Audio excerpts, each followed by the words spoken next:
different landscape since the Neymar transfer. Can you just talk about how that's going to be? If clubs look at you having money burning in your pocket, essentially. Money burning in my pocket? Yeah, mate, I don't have any money burning in my pocket. My wife does a good job of making sure it doesn't go there. That's harsh on my wife, sorry. She deserves it. Deserves to spend it. Getting myself into a hole here. All right. Look, the market is the market. It's always been the market. But it doesn't mean that that's always the level you need to pitch at. You know, I get it that, you know, obviously, you know, particularly when you look at this summer, some of the, you know, transfer business going around is pretty wild in terms of, you know, the money that's going around, but I still think there's value there if you get the right players. I don't think you need to always spend at that top end, and it's about getting the right fit for your football club. And I think Madison's a great example of that. You know, we haven't had to sort of spend over the top, but we've got a player who's going to fit, I think, perfectly into what we're going to do. So, you know, from that perspective, you know, there's always going to be these kind of top-end transfers, but it doesn't mean that's the only, and it doesn't mean that's the most important business that you need to do. In the next 3 weeks, I mean, you said there is value out there, but can you potentially get 1, 2, 3 players in? Is it January now? Yeah, it just depends, and like I said, but part of that process is, you know, we've got a big squad at the moment. You know, we just can't keep bringing players in. You know, we need to move some players out, and that's kind of where our focus is right now. You know, the next 3 weeks, what we don't want to do is kind of have it all happen really late in the window, which then means we're kind of caught short in any area. So, you know, it's got to work both ways. We can't just keep accumulating players. You know, obviously we've got a massive squad as it is at the moment, so we need to work on that. When you were at Celtic, you spoke to Stan Sports, and you gave a great anecdote saying that, you know, when your wife goes shopping. Oh, jeez, my wife's going to kill me tonight. Yeah, go on. Yeah. I'm just wondering, do you have a clear vision of what makes a good player? You're making the anecdote about shopping. Yeah. You have that mind, you have that eye. Yeah, absolutely. Yeah. I mean, I've done that wherever I've been. I mean, I guess because I know, you know, how I want my team to play, it kind of makes it easier for me to identify the right players. Because the reality of it is there's so many good footballers out there, and sometimes the differences between them are very, very small in terms of, you know, what they can bring. But I need to picture them in my team. You know, do they have the characteristics that I'll need for them to play the kind of football? Because obviously, the way we set up is, you know, different to other clubs, and the way what we sort of ask of the players in certain positions is different from what they may be doing. So I have a sort of real clarity in terms of, you know, when we need to bring a player in, what we require. And so far, we've, you know, with the players we've brought in, that's what we've tried to sort of veer towards, that, you know, the scouting departments and people involved trying to, you know, bring players to me that they know are going to fit into my system. Just to continue that shopping anecdote then, with replacing Kane, is it you go straight to Gucci and get the like replacement, or do you go somewhere further down sort of things and have to make up? Yeah, jeez, I've opened up a little Pandora's box here, mate, because I've got no idea. You say Gucci, I've got no idea what you're talking about. But again, I'll bring my wife into it. She tells me those kind of things are one-offs, and usually you get a fake replica if you're trying to get the same one. So, as I said, with Harry, nothing's changed today for us. It's not like Harry's gone and we're going to go replace Harry. We've known this for a while. The business we've done so far has been in anticipation of Harry going. So we're not going to be out there tomorrow looking for a number 9 to replace Harry. That's not the strategy that's already in place. What we're looking to do is, as I said from day one, is to make sure we have a stronger team, stronger squad to kind of play the football we want and sort of develop over the next period of time. And over the next sort of 3 weeks, what the priority right now is to trim the squad down and to see where we're at, and then fill the gaps where we need to fill the gaps.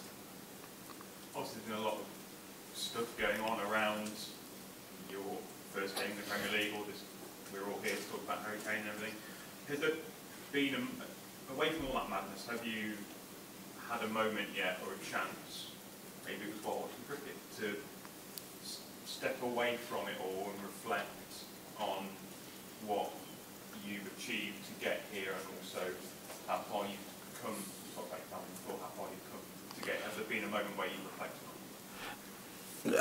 it? Not really, because and not to dismiss the significance of your question, but it's just I've never afforded myself that luxury, because I've always known that kind of, whenever I've been in this space, and it's fair to say, particularly over the last maybe 10 years, every sort of move I've made has come along with, you know, plenty of question marks around whether I'm up to that level, whatever people perceive that to be.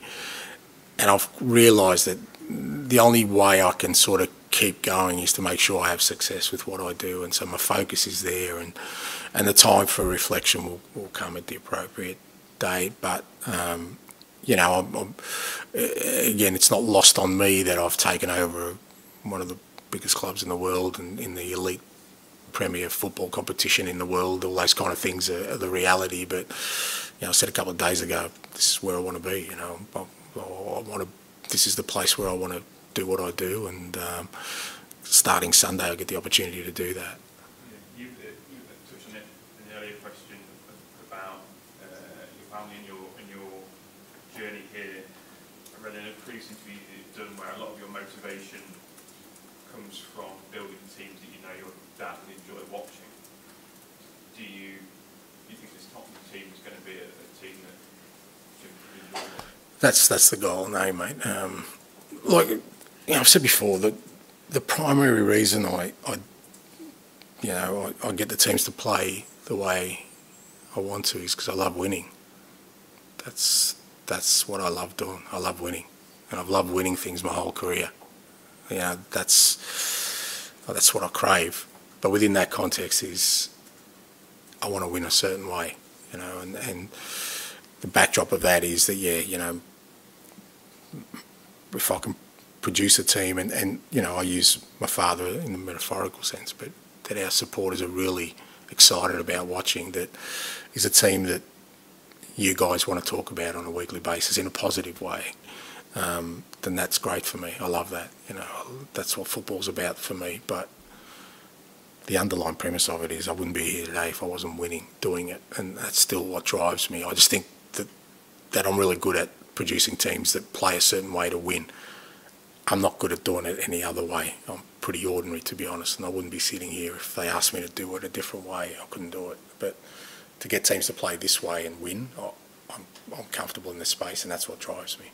I know you just said that you maybe use your dad as metaphorically in that sense, but I guess is there a part that's not metaphorically where you do, because of how much it meant to you, because of how you forged that bond over football, where you do think, I don't know, talk to him in a way, or think about him and do non-metaphorically think about?